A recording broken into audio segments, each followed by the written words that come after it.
Saudara-saudari terkasih dalam Kristus, hari ini Sabtu 17 September 2022 dalam pekan biasa ke-24 tahun C. Bacaan dibawakan oleh Felicia Devina, Mazmur dilantunkan oleh Gia Cinta Fabiola, dan renungan ditulis oleh Suster Felicia OP. Selamat menekuni Sabda Allah. Marilah kita semakin mengasihi, semakin peduli, dan bersaksi.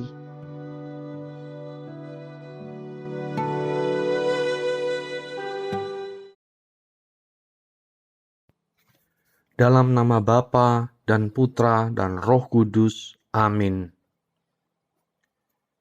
Tuhan, Engkau memberikan kepada kami firman-Mu. Firman-Mu telah menjadi manusia dan kini menjadi bentuk kehadiran-Mu di tengah kami. Utuslah Roh Kudus yang Kau janjikan sebagai penghibur, yang mengajarkan kami makna firman-Mu itu. Kiranya inspirasinya membantu kami memahami firman yang telah ditulis dengan inspirasi ilahi. Jadikan pula kami melalui hembusan roh-Nya, tanah-tanah yang subur bagi pertumbuhan firman-Mu, hingga menghasilkan buah berkelimpahan. Demi Kristus Tuhan dan pengantara kami. Amin.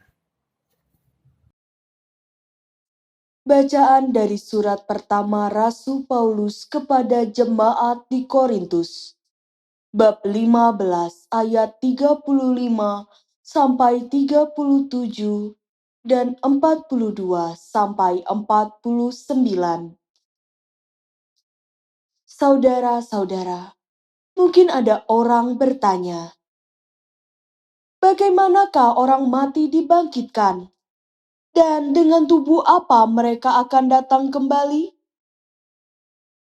Hai orang bodoh, benih yang kau taburkan tidak akan tumbuh dan hidup jika tidak mati dahulu.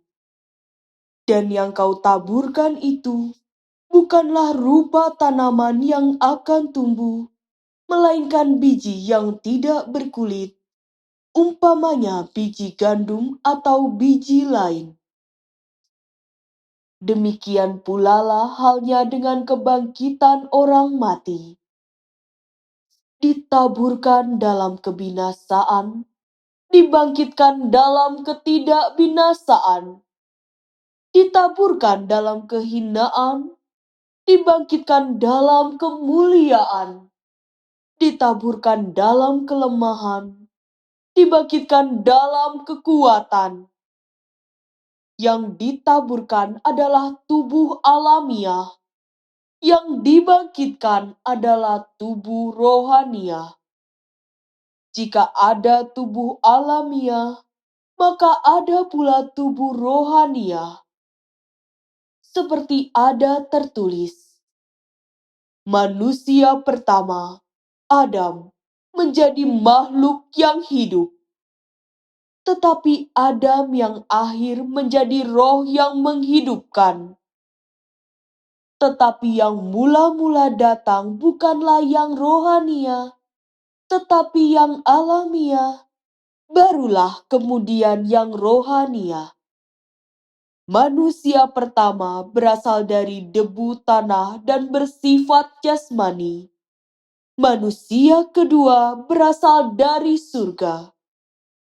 Makhluk-makhluk alamiah sama dengan yang berasal dari debu tanah, dan makhluk-makhluk surgawi sama dengan Dia yang berasal dari surga.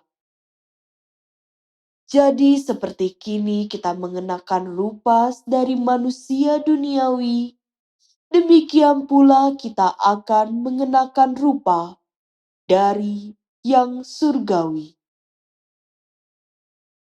Demikianlah sabda Tuhan.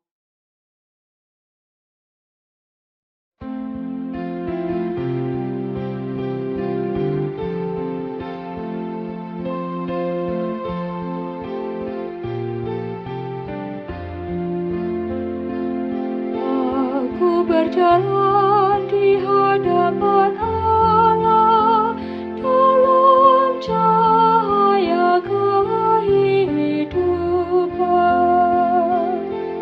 Musuhku akan mundur pada waktu aku berseru. Aku yakin bahwa Allah berpihak kepadaku. Aku berjalan di hadapan Allah dalam cahaya kehidupan. Kepada Allah yang firman-Nya ku puji, kepada Tuhan yang sabdanya ku junjung tinggi. Kepadanya aku percaya, aku tidak takut. Apakah yang dapat dilakukan manusia terhadapku? Aku berjalan di hadapan Allah dalam cahaya kehidupan. Nazarku kepadamu ya Allah akan ku penuhi, dan kurban syukur akan ku persembahkan kepadamu. Sebab Engkau telah meluputkan daku dari maut dan menjaga kakiku sehingga tidak tersandung, sehingga aku boleh berjalan di hadapan Allah dalam cahaya kehidupan.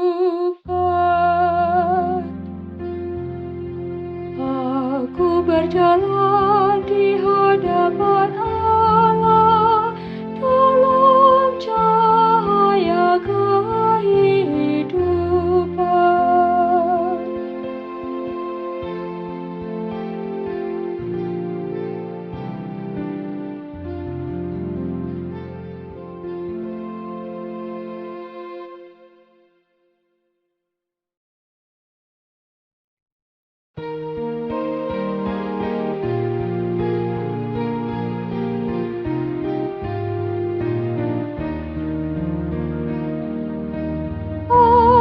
Alleluia, alleluia, alleluia.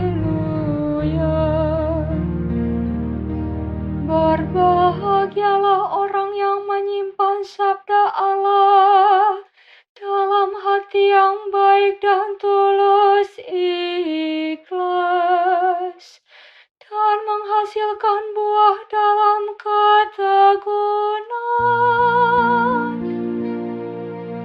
Alleluia, alleluia, alleluia.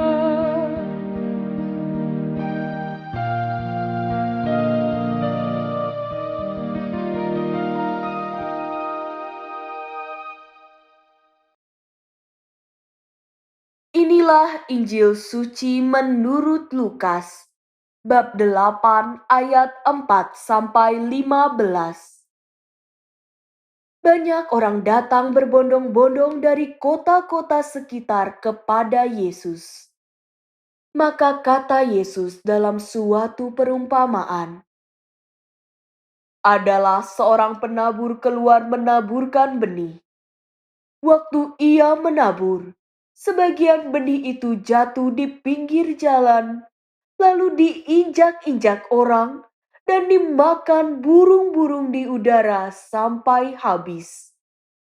Sebagian jatuh di tanah yang berbatu-batu dan tumbuh sebentar, lalu layu karena tidak mendapat air. Sebagian lagi jatuh di tengah semak duri, sehingga terhimpit sampai mati, oleh semak-semak yang tumbuh bersama-sama. Dan sebagian jatuh di tanah yang baik, lalu tumbuh dan berbuah 100 kali lipat. Setelah itu Yesus berseru, "Barang siapa mempunyai telinga untuk mendengar, hendaklah mendengar." Para murid menanyakan kepada Yesus maksud perumpamaan itu. Yesus menjawab, "Kalian diberi karunia mengetahui rahasia kerajaan Allah, tetapi hal itu diwartakan kepada orang lain dalam perumpamaan, supaya sekalipun memandang, mereka tidak melihat, dan sekalipun mendengar, mereka tidak mengerti." Inilah arti perumpamaan itu. Benih itu ialah sabda Allah. Yang jatuh di pinggir jalan ialah orang yang telah mendengarnya. Kemudian datanglah iblis, lalu mengambil sabda itu dari dalam hati mereka, supaya mereka jangan percaya dan diselamatkan. Yang jatuh di tanah yang berbatu-batu ialah orang yang setelah mendengar sabda itu, menerimanya dengan gembira, tetapi mereka tidak berakar. Mereka hanya percaya sebentar saja, dan dalam masa pencobaan mereka murtad. Yang jatuh dalam semak duri ialah orang yang mendengar sabda itu, dan dalam pertumbuhan selanjutnya mereka terhimpit oleh kekhawatiran, kekayaan, dan kenikmatan hidup, sehingga tidak menghasilkan buah yang matang. Yang jatuh di tanah yang baik ialah orang yang mendengar sabda itu dan menyimpannya dalam hati yang baik, dan mengeluarkan buah dalam ketekunan. Demikianlah sabda Tuhan.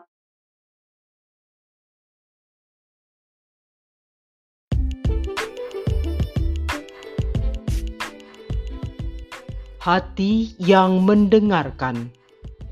Renungan dibawakan oleh Innocentius Henry.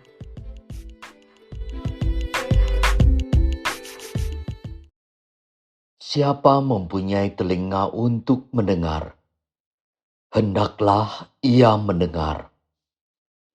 Lukas bab 8 ayat 8.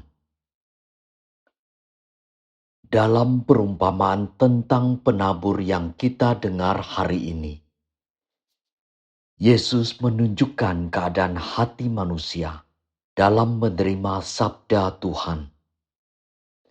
Sebuah ajakan bagi kita untuk memiliki hati yang mendengarkan. Di tengah kesibukan kerja, saat banyak sekali yang dipikirkan, atau perasaan yang tidak tenang karena banyak persoalan, kita diundang Tuhan untuk berhenti sejenak, lalu mendengarkan. Saat-saat mendengarkan adalah saat penuh rahmat. Saat kita meletakkan kecemasan, ketakutan, masalah, dan mungkin amarah kita untuk mendengarkan Tuhan. Ada banyak berkat rohani serta rahmat Tuhan yang bisa kita terima dari sikap mendengarkan. Semakin berani kita mendengarkan sapaan Tuhan, semakin berkurang letupan-letupan sakit hati dan kekhawatiran kita. Kita lebih menerima hati yang damai, pikiran yang tenang, dan semangat iman untuk percaya pada Tuhan hingga berani berjalan bersamanya. Mendengarkan membuat kita berhenti berbicara dan masuk dalam kesadaran batin yang mendalam untuk merasakan energi baru yang mengalir dalam tubuh rohani kita. Sikap mendengarkan membuat kita menghasilkan buah dalam ketekunan. Dengan mendengarkan, kita belajar fokus pada apa yang paling penting dalam hidup ini. Dengan mendengarkan, kita mengenal perjuangan serta kesusahan orang-orang di sekitar kita, sehingga kita mudah berbelas kasih pada sesama. Dengan mendengarkan, kita tidak melangkah dengan gegabah, tapi selalu mohon petunjuk serta pendampingan Tuhan dalam hidup. Semoga kita belajar lebih banyak mendengarkan dalam hidup ini. Bapa yang penuh kasih, kami bersyukur karena Engkau selalu menabur benih sabdamu dalam hati kami. Ajarilah kami untuk belajar lebih banyak mendengarkan dan membiarkan diri kami dituntun oleh pendampingan-Mu setiap hari. Semoga dengan demikian kami menghasilkan buah kesabaran, kegembiraan, dan kebaikan bagi dunia di sekitar kami. Demi Kristus, Tuhan dan pengantara kami. Dalam nama Bapa dan Putra dan Roh Kudus. Amin.